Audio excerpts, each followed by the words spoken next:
नवरा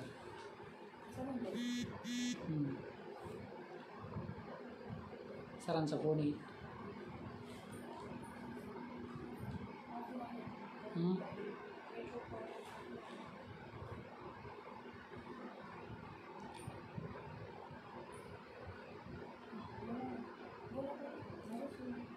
माननीय उषा किरण आत्राम गोंदिया. माननीय उषाताई लहानपणापासून कथा कविता साहित्य यांची आवड होती आणि माईंनी नाटकेसुद्धा लिहिली अनेक. माईंचे साहित्य पहिलीपासून ते MA पर्यंत, आत्रामताईंचे साहित्य इयत्ता पहिलीपासून ते MA पर्यंत अनेक वर्गामध्ये अभ्यासक्रमामध्ये पाहायला मिळतात. त्याचबरोबर अनेक पुरस्काराने सन्मानित झाले, अनेक पुरस्कार मिळाले, त्या पुरस्कारांनी सन्मानित आहेत. मातृसत्ताक शक्तीबद्दल सखोल अभ्यास, त्याच्यानंतर आदिवासी भाषा संशोधन ठिकाणी कार्यरत आहेत. माईंचे साहित्य आम्हाला खूप प्रेरणादायी आहेत. माईंचे साहित्य आम्हाला खूप प्रेरणादायी आहेत. हां, ते नेटवर्क प्रॉब्लेम आला, बंद पडला होता, चालू करा, पुन्हा रिस्टार्ट केलं. हां केला. त्याच्यानंतर 11वा प्रयोग आहे.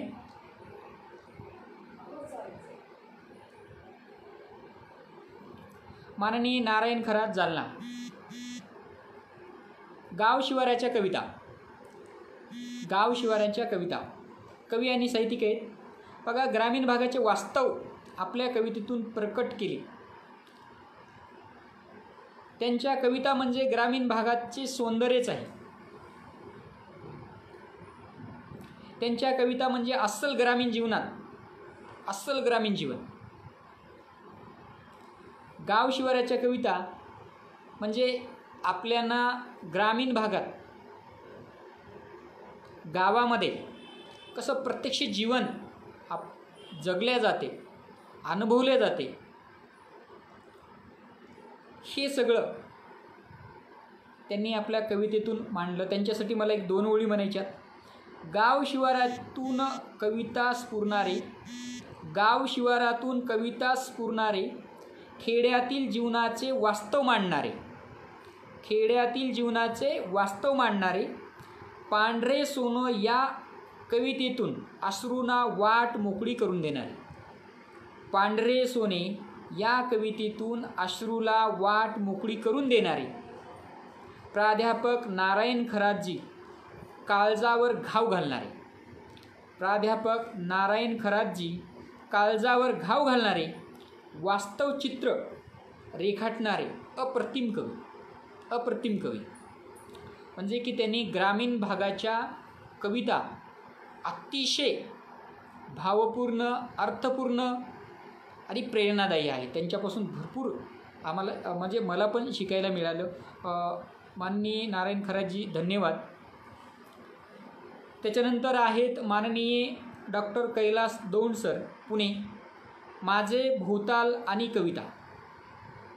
सुप्रसिद्ध कवी, कादंबरीकार आणि साहित्यिक, सुप्रसिद्ध कवी, कादंबरीकार आणि साहित्यिक आहेत.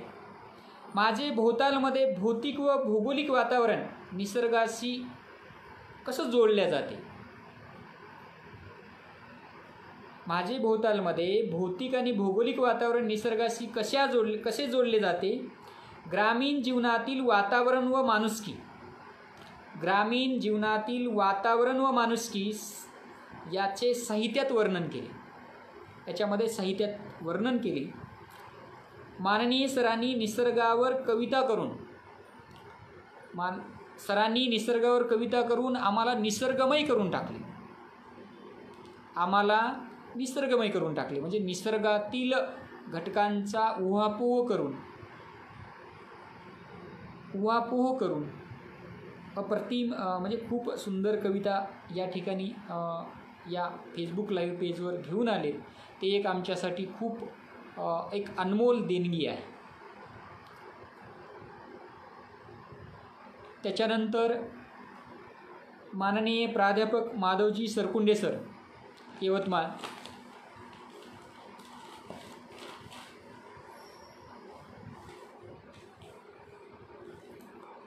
माझी कविता भान आणि भूमिका. माझी कविता भान आणि भूमिका.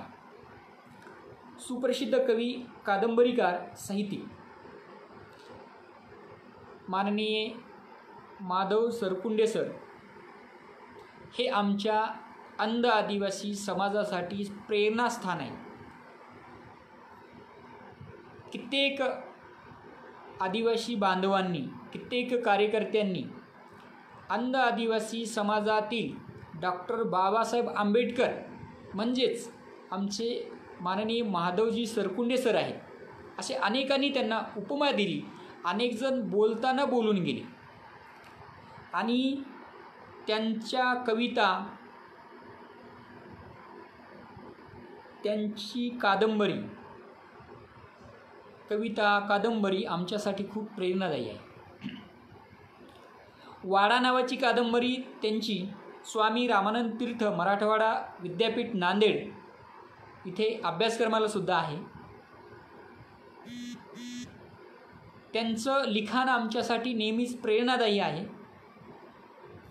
भाकरीने मला छळले, भाकरीने छळले ही कविता अतिशय अर्थपूर्ण आहे, अतिशय अर्थपूर्ण.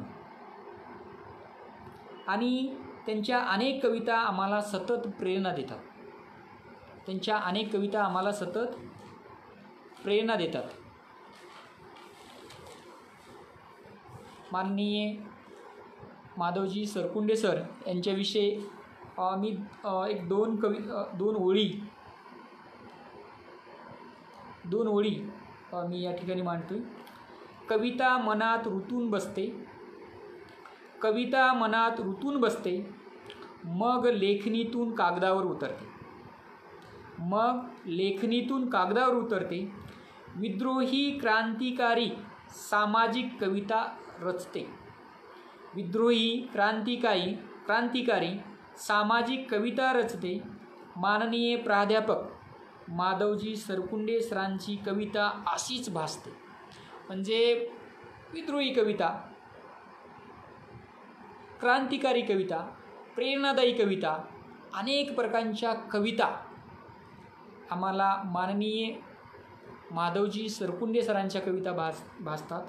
अनेक व्हॉट्सअप ग्रुपच्या माध्यमातून, फेसबुकच्या माध्यमातून त्यांच्या कविता वाचायला खूप आवडतात आणि खूप भावपूर्ण असतात, अर्थपूर्ण असतात.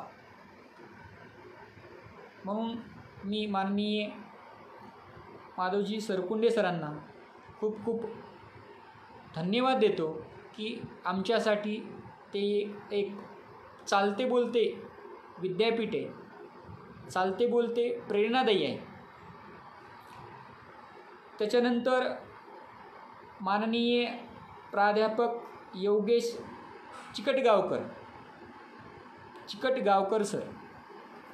आता बघा, भारत सरकारचा युवा प्रतिभा पुरस्कार प्राप्त, महाराष्ट्रातील सुप्रसिद्ध अष्टपैलू युवा लोककलावंत, लोककला अकादमी मुंबई विद्यापीठ मुंबईचे माननीय योगेश चिकटगावकर सर यांचा आवाज अप्रतिम आहे.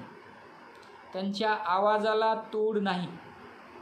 त्यांचा आवाज म्हणजे की आपल्याला सारखं ऐकतच राहावं असं वाटतंय.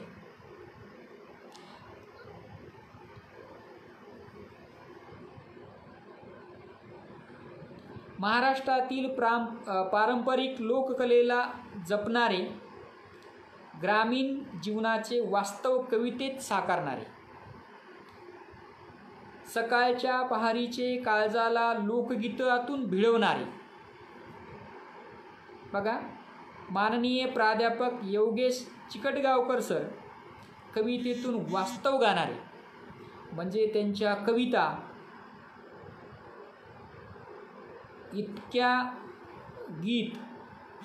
इतक्या सुंदर होत्या की त्यांचा आवाज आणि त्यांच्या कविता आम्ही नेहमीच ऐकत जावं, नेहमीच ऐकत राहावं, इतक्या अप्रतिम होत्या.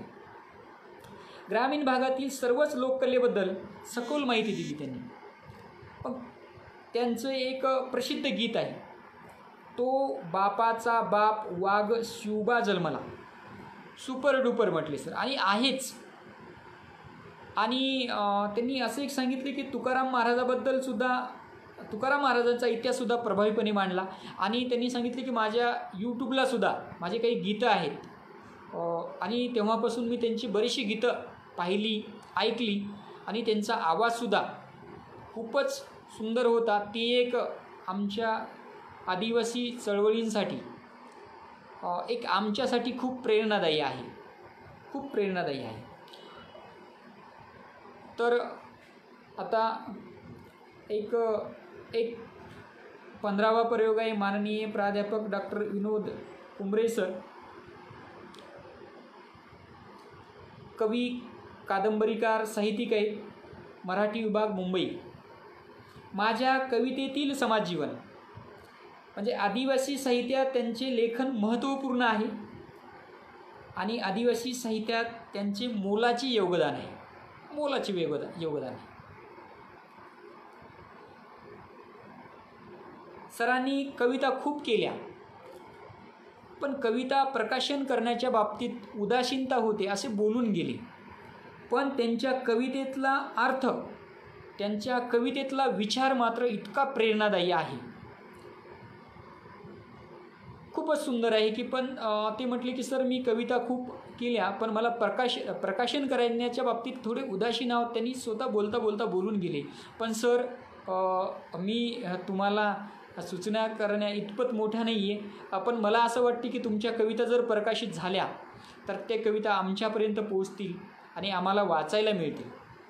त्यांनी अजून एक विचार मांडला बरं का, आदिवासी टिकला तर जग टिकेल, आदिवासी टिकला तर जग टिकेल या भावनेतून साहित्य लेखन मांडणारे माननीय विनोदजी कुंबरे सर होते. विनोदजी कुंबरे सर, त्यांचेसुद्धा खूप खूप धन्यवाद. या ठिकाणी म्हणजे 15 प्रयोग आत्तापर्यंत झालेले आहेत. तर या 15 साहित्यिक, कवी, कादंबरीकार, कथाकार आणि याच्या पुढचेसुद्धा सगळे ऐकल्याच्या नंतर मला एक असं वाटतं, एक मला अण्णाभाऊ साठे यांचं एक आठवण झाली, त्यांचा एक प्रसंग सांगतो आहे. अण्णाभाऊ साठे आणि विठ्ठल उमप हे चांगले मित्र होते आणि मित्र असताना एकमेकांच्या घरी जायचे. विठ्ठल उमप अण्णाभाऊ साठेंचं घर विचारत घरी गेले आणि घरी गेल्याच्या नंतर त्यांनी ती सर्व परिस्थिती बघितली. पलीकडे चुलीपसे 1-2 पातेले, काही जर्मनच्या प्लेटी, तिकडे पलीकडे भाऊंचा सदरा अडकलेला, इकडे एक एक तुटका मुटका टेबल, चष्म्याला पण एक दोरी बांधलेली. आणि ह्या सगळ्या गोष्टी बघितल्या आणि ते म्हटले की भाऊ तुम्ही ह्या परिस्थितीत लिखाण कसे करता? मला असं कळलं आहे की मॉस्कोमध्ये तुमच्या कादंबरीचा अनुवाद झाला आणि त्या अनुवादाचे लाखो रुपये त्या तिथल्या बँकेमध्ये पडून आहेत, लाखो रुपये बँकेमध्ये पडून आहेत. ते जर पैसे तुम्ही आणले आणि इथं चांगला बंगला बांधला, एक तुमची स्वतःची रूम केली, स्टडी टेबल लावला, लॅम्प लावला, सगळ्या गोष्टी केल्या तर तुम्हाला इथं लिखाण करायला खूप सोपं जाईल. त्यावर अण्णाभाऊ साठे बोलले. बघा काय म्हणाले अण्णा म्हणाले, अरे विठ्ठला, मला जर ते लाखो रुपये आणून मी माझं घर बांधलं आणि सगळ्या गोष्टी मी जर ऐशारामात केल्या, बंगला, गाडी, सगळ्या गोष्टी, तर माझी लेखणी चालणार नाही, माझी लेखणी चालणार नाही. या झोपडीमध्ये मी राहतो, या सगळ्या परिसरातील लोकांबरोबर मी राहतो, त्यांचं जीवन बघतो, त्यांच्या शिव्या ऐकतो, त्यांच्याशी बोलतो, त्यांचं राहणीमान, बोलणं, सगळ्या गोष्टी मी ऐकतो, मी अनुभवतो, मी जगतो, म्हणून मला लिखाण करता येते. बघा, आणि ह्या उलगुलान साहित्यिक चळवळ या ऑनलाईन पेजवर आलेली सर्व साहित्यिक, सर्व कथाकार, कादंबरीकार हे सर्व याच दर्जाचे आहेत.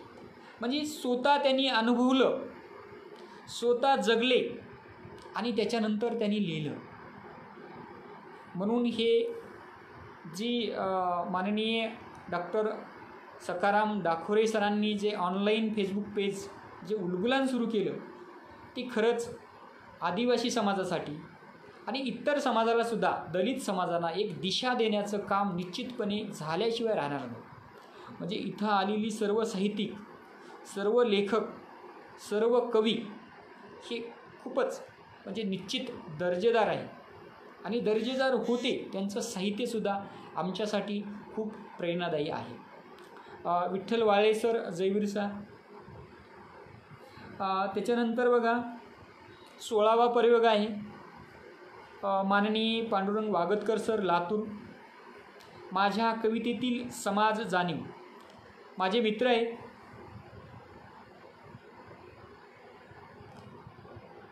माझे मित्र त्यांचं एक पुस्तक अगोदर प्रकाशित झालेलं आहे, मलाही एसटीत बसायचं आहे.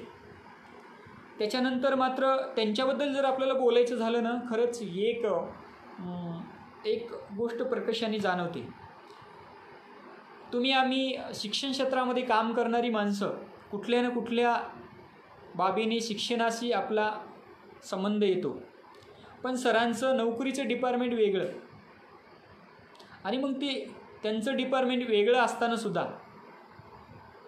लिखाण लिहिणे, लिखाण जिवंत ठेवणे किंवा साहित्य लिहिणे हे फार खूप मोलांची बाब आहे. माननीय शिवाजी मिराशी सर, जयवीर, आमच्या गावचे कृषी अधिकारी, तालुका कृषी अधिकारी आलेत. त्यांचे मी खूप खूप आभार मानतो, त्यांचं स्वागत करतो की माझ्या गावचा मला ऐकतात आणि त्यांनी ते लिखाण ठेवणं आणि लिहिणं त्यांच्यासाठी खूपच अवघड आहे. कारण शिक्षण क्षेत्रात नसतानासुद्धा त्यांनी आपलं साहित्य लिहिलं. त्यांची वस्ती आन ह्या कविता अतिशय अर्थपूर्ण सादरीकरण केलं.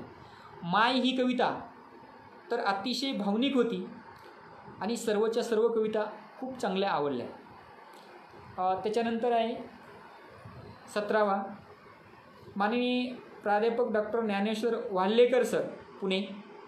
आदिवासी साहित्यिक समाज आणि संस्कृती, साहित्य अभ्यासक आहेत. आदिवासी साहित्याची अतिशय सुसूत्रबद्ध मांडणी सरांनी केली. आदिवासी समाजातील ज्वलंत प्रश्नावर प्रखरपणे मत मांडले, प्रखरपणे. त्यांचं साहित्य निश्चित आदिवासी समाजाला प्रेरणादायी आहे. त्यांच्याबद्दल मला 1-2 ओळी आठवतात. तिसरा भारत म्हणजे आदिवासी समाज. तिसरा भारत म्हणजे आदिवासी समाज. आदिवासी कवितांचे व कथांचे दाखले देऊन, आदिवासी कवितांचे व कथांचे दाखले देऊन आदिवासी संस्कृतीचे सखोल विवेचन केले. आदिवासी संस्कृतीचे सखोल विवेचन केले. जल, जंगल, जमीन व निसर्ग संस्कृतीचे अभ्यासपूर्ण मांडणी केली. धन्यवाद सर.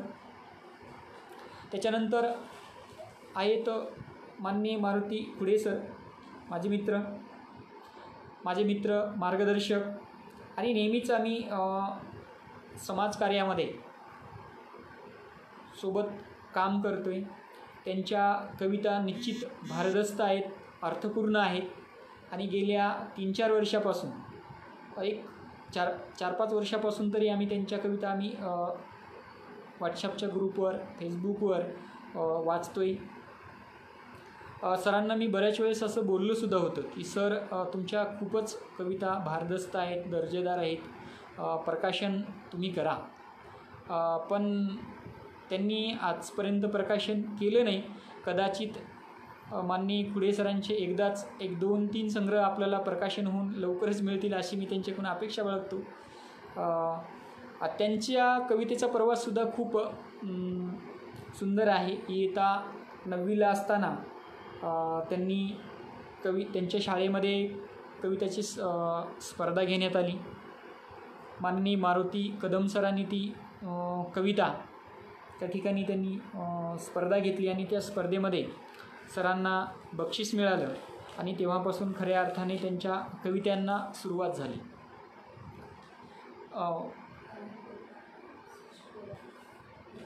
सरांच्या कविता अतिशय दर्जेदार आहेत आणि त्यांनी जे कविता सादर केल्या ते अर्थपूर्ण होत्या, मनाला खूप भावल्या आणि विशेष म्हणजे माझ्या पुस्तकांनासुद्धा सरांनीच शुभेच्छापत्र दिलं, त्याच्याबद्दल मी त्यांचे धन्यवाद मानतो आहे पुन्हा एकदा.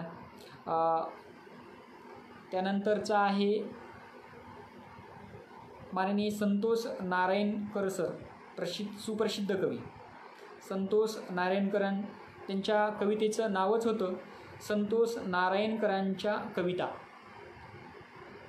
त्यांच्या कवितेच्या बाबतीत आणि त्यांच्या आवाजाच्या बाबतीत जर आपण बोलायचं झालं तर खूपच अप्रतिम त्यांचा आवाज. आणि त्यांच्या कविता जेव्हा आपण ऐकत होतो किंवा लाईव्ह बघत होतो ना, असं वाटत होतं की आपण त्यांच्या कविता सारख्या ऐकतच राहाव्या. कारण की त्यांच्या कवितेमध्ये इतकं होतं की त्यांचा आवाज आणि कवितेचा अर्थ माणसाला मंत्रमुग्ध करून टाकायचा. बघा त्यांची एक आहे, ऐका एका दोस्तानो मायबापाची कहाणी. ऐका एका दोस्तानो मायबापाची कहाणी.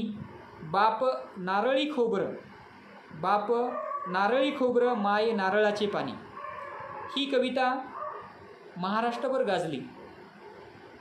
गाजली.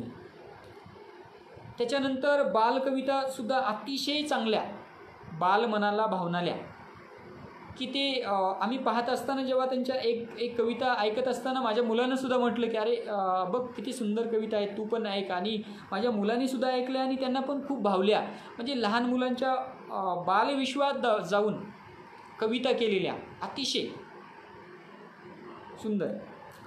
त्यांच्याबद्दल एक मला म्हणावंसं वाटते, काव्य मैफिलीला रंगतदार बहार आणली. काव्य मैफिलीला रंगतदार बहार आणली. बालपणीच्या आठवणीला उजाळा दिला. प्रेमातून झालेला भंग स्त्रीच्या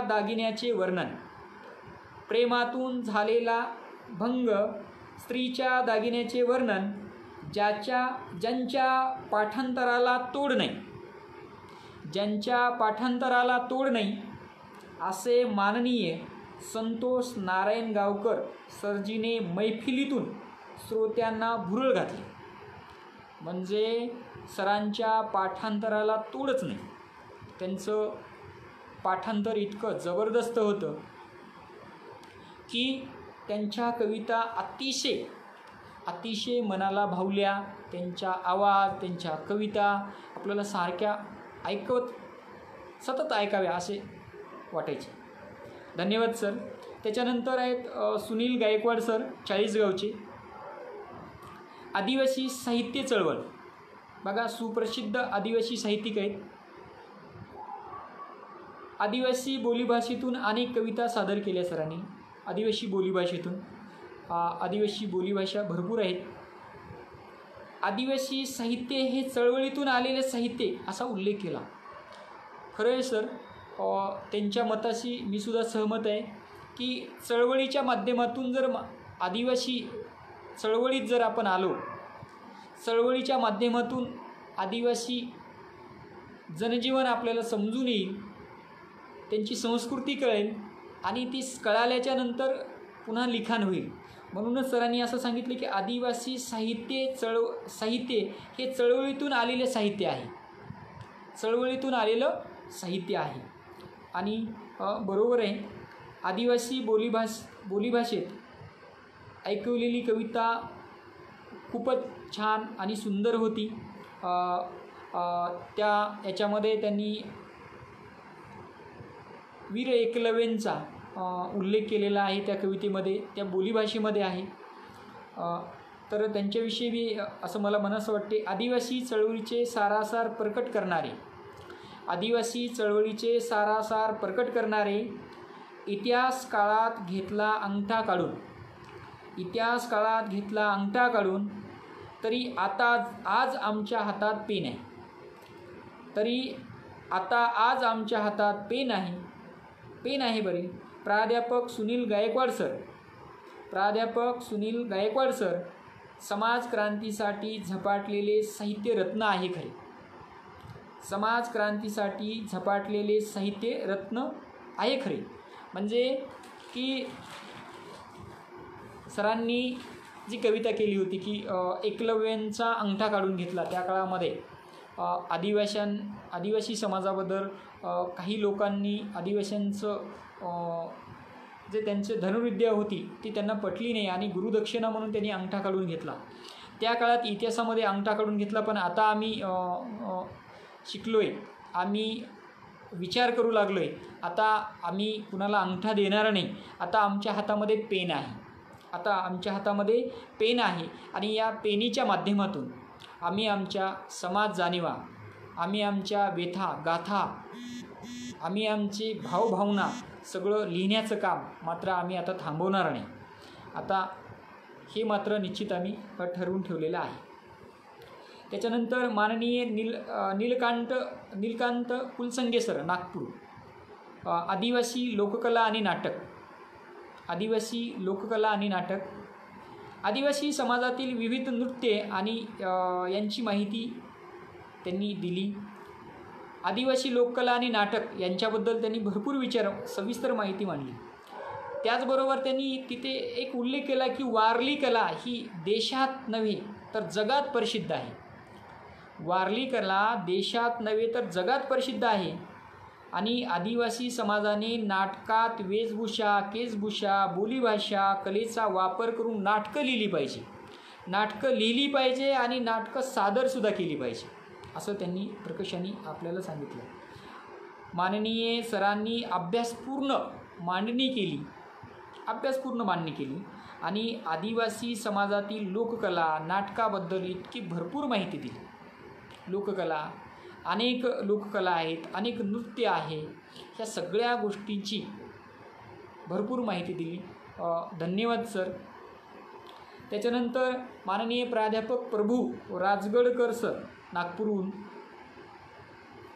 आदिवासी साहित्य आणि आदिवासी साहित्यिकासमोरील आव्हाने. 4 दशकापासून आदिवासी साहित्य लिहायला लागले, पण आमच्या साहित्यिकांना पाहिजे तशी नोंद घेतली जात नाही. सरांनी खंत व्यक्त केली की आम्ही 4 दशकापासून आदिवासींचं साहित्य लिहितो, पण तथाकथित समाज आमच्या आदिवासी साहित्यिकाची दखल घेत नाही. या आमच्या साहित्यिकांचे पाठ्यपुस्तकामध्ये कुठंतरी कवितेचा एखादी 2 कविता आमच्या फक्त अभ्यासक्रमाला घेतात. आमच्या साहित्याला पाहिजे तसा न्याय दिला जात नाही, असं सरांचं म्हणणं, म्हणजे सरांनी मत मांडलं. पण प्राध्यापक माननीय माधवजी सरकुंडे सरांची वाडा कविता हे अभ्यासक्रमामध्ये आहे, असं त्या ठिकाणी त्यांनी मांडलं. आणि त्यांनी असं सांगितलं की आपलं साहित्य हे आपण लिहिलंच पाहिजे आणि आपलं साहित्य आपण आदिवासींनी वाचलं पाहिजे. जोपर्यंत आदिवासी समाजामध्ये वाचक निर्माण होणार नाहीत तोपर्यंत आपलं साहित्य तळागाळातील म्हणजे शेवटच्या भागापर्यंत जाणार नाही. म्हणून त्यांनी सांगितलं की आमच्या साहित्यिकांची आम्ही 4 दशकापासून लिहितो आहे, परंतु आमची दखलच कोणी घ्यायला तयार नाही. तर मला असं वाटते की आपण खूप लिहिलं पाहिजे आणि ते आपल्या समाजापर्यंत तर पोहोचलं पाहिजे, पण दलित समाजापर्यंत किंवा तथाकथित समाजापर्यंत आपलं साहित्य कसं पोहोचल यासाठी आपल्या साहित्यिकांचा प्रचार आणि प्रसार प्रचार आणि प्रसार आपण केला पाहिजे, तर खऱ्या अर्थाने आपलं साहित्य तळागाळातील लोकांपर्यंत आणि तथाकथित समाजापर्यंत पोहोचल्याशिवाय राहणार नाही. धन्यवाद सर. त्याच्यानंतर माननीय कुंडलिक केदारी पुणे चित्रपट दिग्दर्शक आहेत.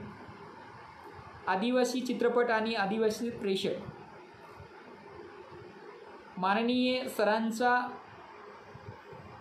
प्रवास, त्यांचं चित्रपट हे आपल्या सगळ्यांसाठी प्रेरणादायी आहे. त्यांनी स्वतःच्या खिशातील पैसे घालून अनेक चित्रपट निर्माण केली आणि काही चित्रपट प्रकाशित पण केले. त्यांचं म्हणणं असं आहे की आदिवासी चित्रपट आदिवासी माणसांनी बघलाच पाहिजे,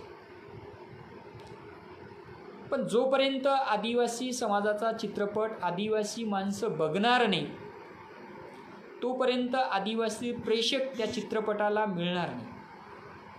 मी आता बोलताना मागेसुद्धा तेच म्हटलं की जर आदिवासी चित्रपटांना, आदिवासी साहित्यांना, आदिवासी साहित्यिकांना, त्यांचं साहित्यांना जर आपल्याला खऱ्या अर्थाने न्याय द्यायचा असेल तर आपल्याला ते चित्रपट, ते साहित्य आपल्याला तळागाळापर्यंत पोहोचल्याशिवाय पर्याय नाही. जोपर्यंत तळागाळात पोहोचणार नाही तोपर्यंत आपल्या माणसापर्यंत ते साहित्य जाणार नाही. आणि तसंच चित्रपटाच्या बाबतीत आहे. चित्रपट जरी आपले अनेक आले तरी अनेक चित्रपट आल्याच्या नंतर ते चित्रपट पाहण्यासाठी आपला आदिवासी बांधव जोपर्यंत चित्रपटगृहात जाणार नाही तोपर्यंत त्या चित्रपटाला खरा न्याय मिळणार नाही. म्हणून सरांनी असं सांगितलं, अतिशय तळमळीने सांगितलं की चित्रपट निर्माण झाल्याच्या नंतर आपण आपली चित्रपट आपण पाहिलीच पाहिजे. धन्यवाद सर.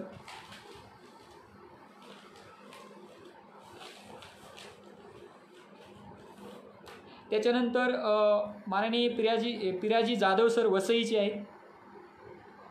सुप्रसिद्ध कवी, समाजभान जपणाऱ्या कविता, जगाला शांतीचा संदेश देणारे तथागत गौतम बुद्ध व बुद्धांच्या कविता माननीय जाधव सरांनी सादरीकरण केल्या. माणसाने माणसाशी माणसाप्रमाणे वागले पाहिजे. म्हणजे माणुसकी ही कविता आपल्याला माणूस पण शिकून जातं. आणि ती कविता त्यांनी म्हणजे सुंदर सादर केली किंवा सादरीकरण केलं. डॉक्टर बाबासाहेब आंबेडकर यांच्या कार्यावरील अनेक कविता त्यांनी छान गायल्या, छान रचना केली. शेतकरी नावापुरता राजा ही कविता शेतकऱ्यांच्या वास्तव जीवनातील मन हेलावून टाकणारी कवितासुद्धा सादर केली. धन्यवाद सर की आपल्या कविता आणि आम्हाला खूप प्रेरणा देऊन जातात. त्याच्यानंतर आहेत माननीय बाबारावजी मडावी सर, आकांतकार, कवी आणि साहित्यिक आहेत. बघा, माननीय बाबूराव मडावी सरांनी आकांत हा आत्मकथन लिहिला आणि लिहिल्याच्या नंतर त्यांचा आत्मकथन पुण्याच्या विद्यापीठामध्ये अभ्यासक्रमाला आला, पण हेच त्यांना माहिती नव्हतं. ते एका विद्यार्थ्यांनी त्यांना फोन केला आणि फोन करून त्यांना विचारले की सर, तुमचा आकांत आत्मकथन हे आम्हाला अभ्यासक्रमाला आहे. म्हणजे की त्यांचं साहित्य इतकं दर्जेदार होतं की परस्पर विद्यापीठाला जाऊन परस्पर कुणीतरी विद्यापीठाला तिथं गेलं आणि विद्यापीठामध्ये त्यांचा अभ्यासक्रमाला आलं, ही आपल्यासाठी खूप अभिमानाची आणि गर्वांची बाब आहे. जल, जंगल, जमीन याबद्दल सुद्धा माननीय मडावी सरांनी भरपूर माहिती दिली, सखोल मार्गदर्शन केले आणि वेगवेगळ्या मोर्चामधला अनुभव हे सुद्धा आपल्याला या ठिकाणी कथन केला. आणि त्यांच्या या कथनातून, त्यांच्या या कार्यातून आपल्या आदिवासी समाजाला निश्चितपणे प्रेरणा मिळाल्याशिवाय राहणारच नाही. त्याच्यानंतर आहेत माननीय कुसुमताई आलाम. गडचिरोली. आदिवासी कवितेतील स्त्रीवाद. बघा, स्त्रियांनी एकत्र येऊन अन्यायाविरुद्ध वाचा फोडल्याशिवाय स्त्रियावरील अन्याय कधीही दूर होणार नाही, असं ठामपणे सांगितलं. आणि खरं आहे की स्त्रियांच्या भावविश्वातील साहित्य लिहिलं पाहिजे आणि ते समाजाच्या समोर मांडलं पाहिजे. ताईची सावित्री नावाची ही कविता अतिशय चांगल्या प्रकारे सादरीकरण केली. त्याच्यानंतर चिंगामठाची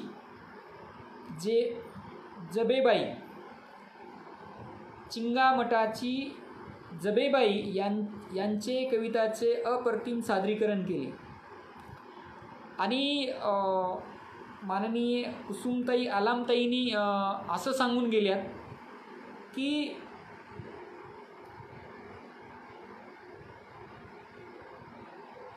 आदिवासी महिलांचं रक्त हे संघर्षमय रक्त आहे, संघर्षमय रक्त आहे. म्हणून संघर्षमय जीवनातून आपलं साहित्य निर्माण केलं पाहिजे किंवा स्त्रीच्या अंगात संघर्ष असला पाहिजे. आणि अत्यंत स्त्रीबद्दल अत्यंतच चांगली माहिती दिली. त्याचबरोबर त्यांच्या कवितासुद्धा खूप खूप खूप चांगल्या सादरीकरण केलं. धन्यवाद ताई. त्याच्यानंतर आहेत माननीय प्राध्यापक डॉक्टर कृष्णा भवारी सर, पुण्याचे. कादंबरीकार आणि साहित्य अभ्यास आहेत. आदिवासी बोलींचे महत्त्व. आदिवासी समाजात आज घडीला 74 आदिवासी बोलीभाषा बोलल्या जातात, असं त्यांनी नमूद केलं. आणि खरं आहे की आदिवासी समाजामध्ये आज 45 जमाती जरी असल्या तर आदिवासींच्या बोलीभाषा अनेक आहेत. त्या बोलीभाषा मराठीच्या जवळच्या आणि मराठीच्या दूरच्या पण आहेत. काही बोलीभाषामध्ये मराठीचे प्रतिबिंब त्याच्यामध्ये उमटतं, तर काही बोलीभाषा मराठीचे प्रतिबिंब न उमटता म्हणजे ते बोलल्या जातात. म्हणजे एकंदरीत आदिवासींची बोलीभाषा आजच्या काळातसुद्धा जिवंत आहेत, आजच्या काळातसुद्धा खूप मोठ्या प्रमाणावर बोलल्या जातात. त्याचबरोबर जागतिक स्तरावर आदिवासी संस्कृती ही महान आहे असे सुद्धा नमूद केले. जागतिक स्तरावर आदिवासी संस्कृती ही महान आहे हे सुद्धा या ठिकाणी नमूद केलं. आणि त्यांचं साहित्य आपल्यासाठी खूप प्रेरणादायी आहे. त्याच्यानंतर आहेत माननीय प्राध्यापक डॉक्टर तुकाराम रोंगटे सर, मराठी विभाग, सावित्रीबाई फुले पुणे विद्यापीठ. आदिवासी साहित्यिक अभ्यासक. आदिवासी साहित्य, संस्कृती आणि इतिहासाच्या पाऊलखुणा. बघा, साहित्याची सुरुवात हे आदिवासी समाजापासून झाली असे नमूद केले सरांनी. खऱ्या अर्थाने साहित्याची सुरुवातच ही आदिवासी समाजापासून झाली. त्यांनी एक आजीची गोष्ट सांगितली होती की आजीने सांगितलेली सांगू आणि नका सांगू, सांगू आणि नको सांगू. आणि त्या कवितेने तर आम्हाला बालविश्वास घेऊन गेले. बालविश्वास. वेगवेगळ्या देवीच्या कथापासून सुरू होणारी गोष्ट हे मातृसत्ताक पद्धतीकडे घेऊन जाते, हे सरांनी प्रकाशाने आपल्याला सांगून दिले. त्याच्यानंतर उघड उघड पाण्या तुझी मतारी मेली.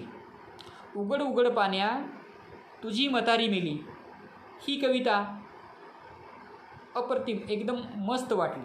त्याच्यानंतर गुन्हाड्या हे सुद्धा आपल्याला माहिती नव्हतं. आदिवाशामध्ये एक गुन्हाड्या नावाचा व्यक्ती होता, हे सुद्धा नाही. जगातील पहिली परसबाग करणारी महिला ही आदिवासी महिला आहे असे सरांनी ठामपणे सांगितले की जगामध्ये परसबाग ही संकल्पना काय आहे. ही संकल्पना काय आहे, जगातील पहिली आदिवासी स्त्री आहे की जिने परसबागाची संकल्पना समाजापुढे मांडली. गोटूळ याबद्दलची माहिती दिली. अत्यंत सखोल माहिती करून छानपणे मांडणी केली. त्यांचं सादरीकरणसुद्धा इतकं मस्त होतं की असं वाटत होतं की सारखं आपण ऐकतच राहावे. धन्यवाद सर. त्याच्यानंतर आहेत माननीय बबन शेळके सर, जिंतूर परभणी. आदिवासी कवी आहेत, सुप्रसिद्ध. माझ्या काही सामाजिक कविता. माझे मित्र आहेत माननीय बबन शेळके सर. करमाळ्याला असताना बऱ्याच वेळी माझा योग आला त्या ठिकाणी जाण्याचा. गेल्याच्या नंतर त्यांची भेट वगैरे झाली आणि सर कविताच नव्हे तर अनेक छंद जोपासतात. ते एक छंद आपल्यासमोर आला त्यांचा कवितांचा, पण की त्यांना अनेक छंद आहेत. चित्र काढणे, टाकाऊ वस्तूपासून टिकाऊ वस्तू तयार करणे, वेगवेगळ्या प्रकारचे कलाकृती सादर करणे आणि सरांनी त्यांची चित्र असतील, त्यांची कलाकृती असेल, त्यांची शिल्प असतील, हे सुद्धा खूप सुंदर आहेत. त्यांनी फेसबुकला बऱ्याच वेळा शेअर केलेले आहेत. त्यांच्या कविता स्वय अनुभवातून आहेत, स्वय अनुभवातून. आता बघा, माननीय बबन शेळके सरांची कविता आई व बाबांची कविता ही आपण ऐकली. गारोळे सर, तुम्हीसुद्धा ऐकली, मीसुद्धा ऐकली की ती कविता म्हणजे आपल्या डोळ्यातून पाणी आल्याशिवाय राहणार नाही. म्हणजे भावविश्वातील कविता, म्हणजे स्वतः अनुभवलं आणि त्याच्यानंतर लिहिलं. स्वतः अनुभवलं आणि त्याच्यानंतर लिहिलं म्हणजे सरांनी अनुभवातून आई व बाबांची कविता अत्यंत मन हेलावून टाकणारी कविता आहे, मन हेलावून टाकणारी. त्याच्यानंतर कोरोना, बिरसा या कवितेचे सादरीकरणसुद्धा खूप मस्त, खूपच मस्त, खूप छान मांडणी केली. असं वाटत नव्हतं की नवोदित कवी आहेत, पण त्यांच्याकडे भरपूर त्यांची कविताची मांडणी, त्यांची रचना, त्यांचा आवाज आणि कवितेतला भावार्थ, ह्या सगळ्या गोष्टी, मला त्यांची आई आणि बाबावरची कविता तर खूपच मस्त वाटली. माझं मन हेलावून गेलं की इतकं त्या भावविश्वासी जाऊन कविता करणं म्हणजे खूप लाजवाब आहे. त्याच्यानंतर माननीय तुकाराम धांडे सर, रानकवी आहेत, नाशिकचे. रानावनाच्या कविता. रानावनाच्या कवितेमध्ये बघा, रानकवितेमध्ये डोंगर, दऱ्या, कपारी, पशु पक्षी, किडे मुंगे यांचे वर्णन आलेले. आणि खरंच आहे त्यांच्या कवितेमध्ये डोंगर, झाड, वृक्ष, वेली, पान, फुले, फळे हे सगळं त्याच्यामध्ये त्यांनी वर्णन केलं आणि त्यांच्या कविता खूपच सुंदर. त्यांच्या कविता अभ्यासक्रमालासुद्धा पण आहेत. तुकोबा आणि आजोबा. तुकोबा आणि आजोबा ही कविता अतिशय सुंदर होती, अतिशय सुंदर, म्हणजे भावपूर्ण, अर्थपूर्ण, अतिशय सुंदर, खूपच मस्त वाटली. डोंगरावर भाळली पोर ही कविता लिहित असताना स्वतः माननीय तुकाराम धांडे सर लहान बालकाच्या भावविश्वास रममान झाले, रमले, लहान झाले. लहान होऊन त्यांनी ही कविता लिहिली. बालविश्वास जाऊन केलेली कविता आहे आणि त्यांच्या अनेक कविता हे अभ्यासक्रमामध्ये समाविष्ट केलेल्या आहेत. आणि खूपच सरांपासून पण खूप रानावनाच्या कविता ऐकायला मिळाल्यात.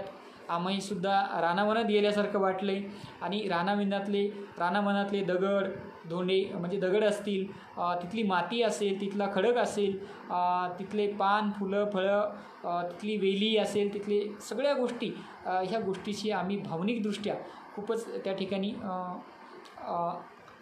रममान झाले. त्याच्यानंतर बघा, माननीय रामचंद्र चिमाजी जंगले, ठाणेवरून. माननीय रामचंद्र चिमाजी जंगले ठाणेवरून आहेत. सामाजिक कविता व सामाजिक कार्य. माननीय जंगले सरांचे दीर्घकाव्ये ही त्यांची लिहिण्याची एक शैलीच आहे. दीर्घकाव्ये त्यांचे 40,000 ओळींचे काहीतरी दीर्घकाव्य आहे, दीर्घकाव्य.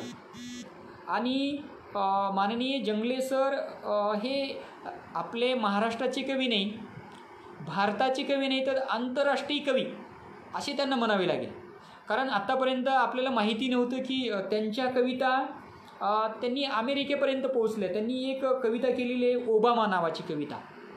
त्यांनी अमेरिकेचे राष्ट्राध्यक्ष माननीय बराक ओबामा यांच्यासाठी एक कविता केली आणि ती कविता त्यांनी त्यांच्यासाठी तिकडे अमेरिकेमध्ये पाठवली. म्हणजे की ते त्या ठिकाणी पाठवली म्हणून त्या कवींना आपण आंतरराष्ट्रीय कवी म्हणायला काहीच हरकत नाही. आंतरराष्ट्रीय कवी म्हणायला काही हरकत नाही, कारण त्यांच्या कविता खूपच भारदस्त आणि खूप सुंदर होत्या. त्यांचे दीर्घकाव्य हे तर खूप आवडले.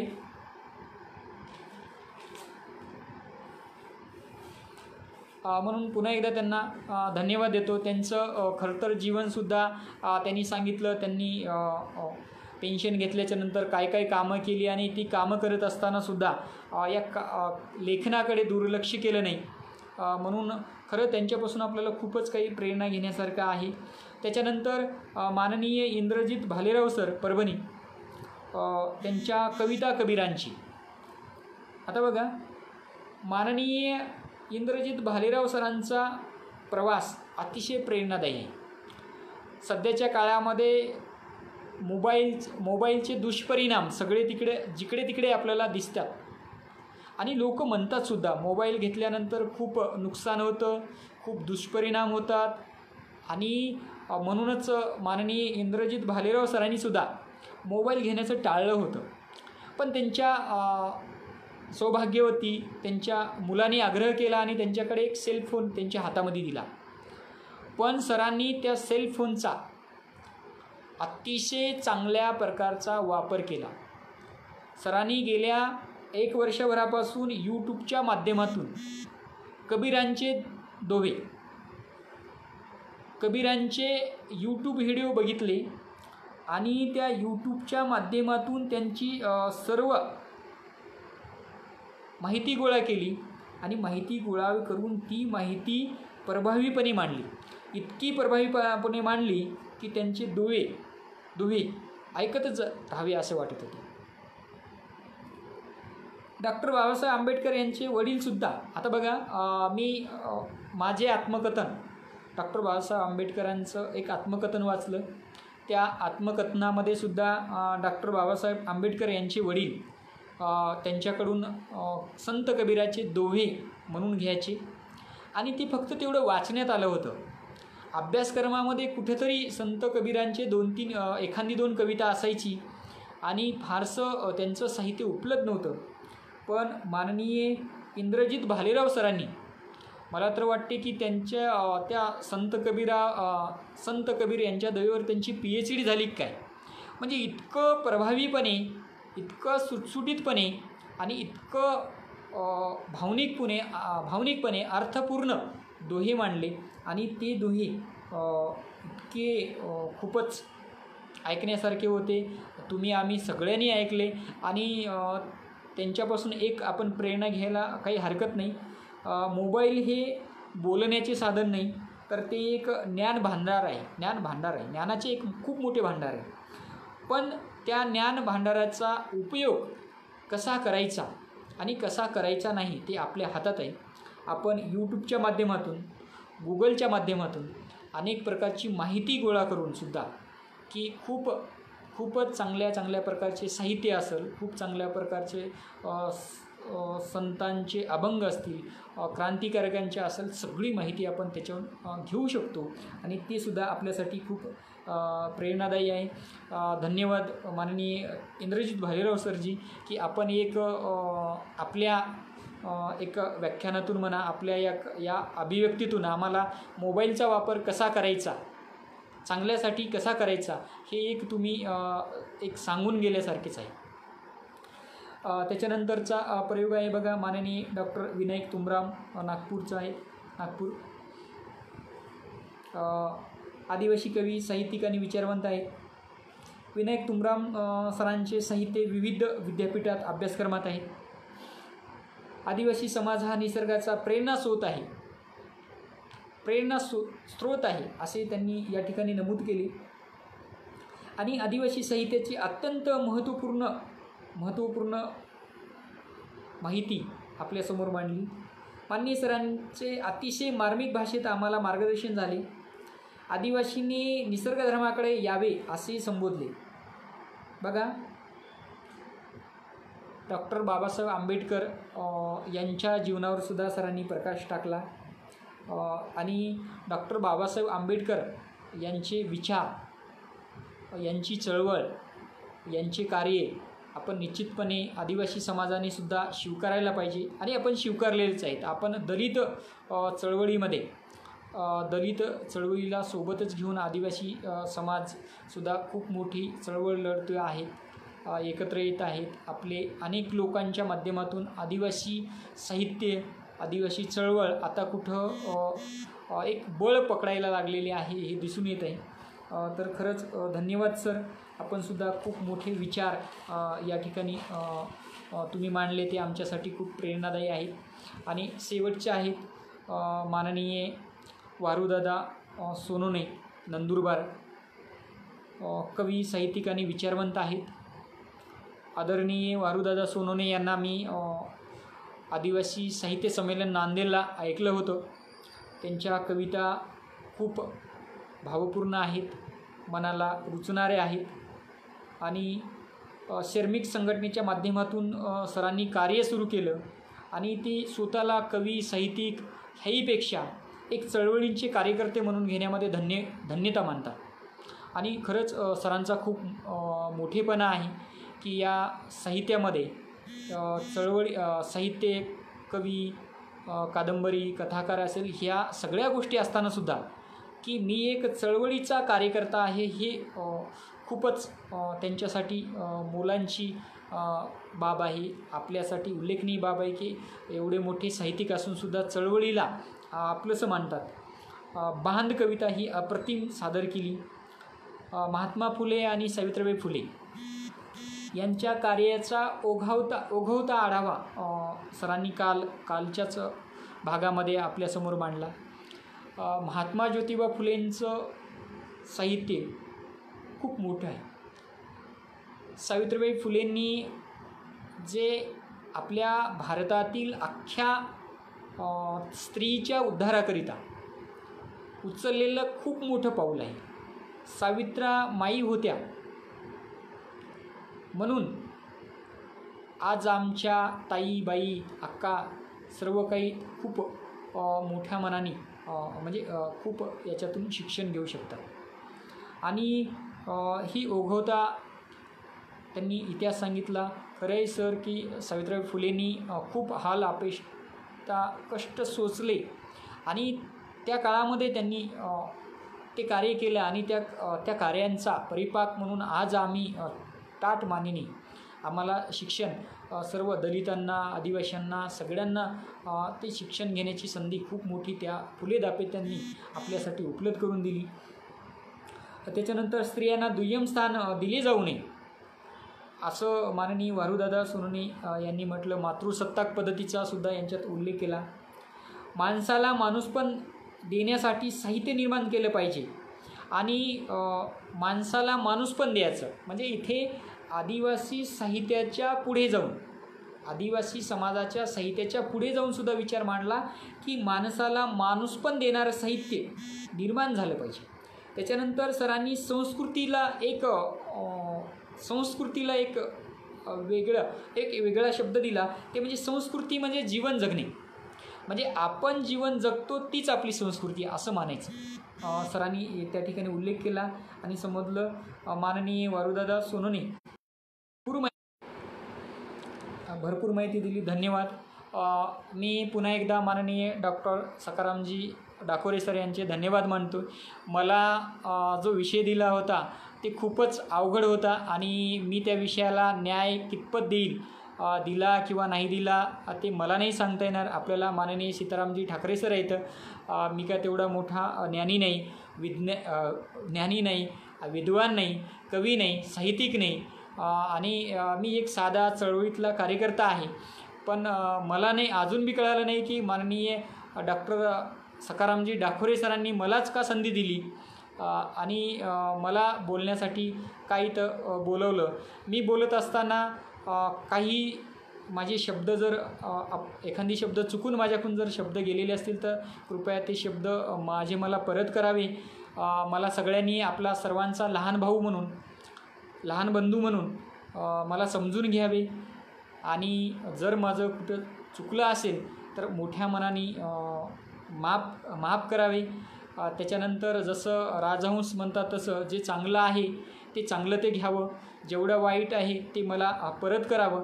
पुन्हा एकदा मी सर्वांचे खूप खूप आभार मानतो, सर्वांचे खूप खूप धन्यवाद मानतो, सर्वांचे पुन्हा एकदा स्वागत करतो. तुम्ही मला या ठिकाणी ऐकून घेतलं आणि मला बोलण्याची संधी दिली आणि तुम्हीसुद्धा माझं ऐकलं. आता ते पुन्हा एकदा मी त्यांचे सर्वांचे धन्यवाद व्यक्त करतो, आभार मानतो आणि मी माझी जागा घेतो. धन्यवाद सर. सगळ्यांचे खूप खूप धन्यवाद. जय बिरसा, जय भीम, जय उलगुलान, जय आदिवासी.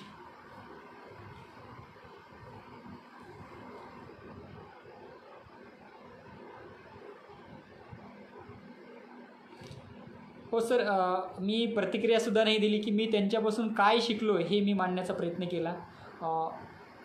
सर तुमचे खूप खूप धन्यवाद. धन्यवाद सर.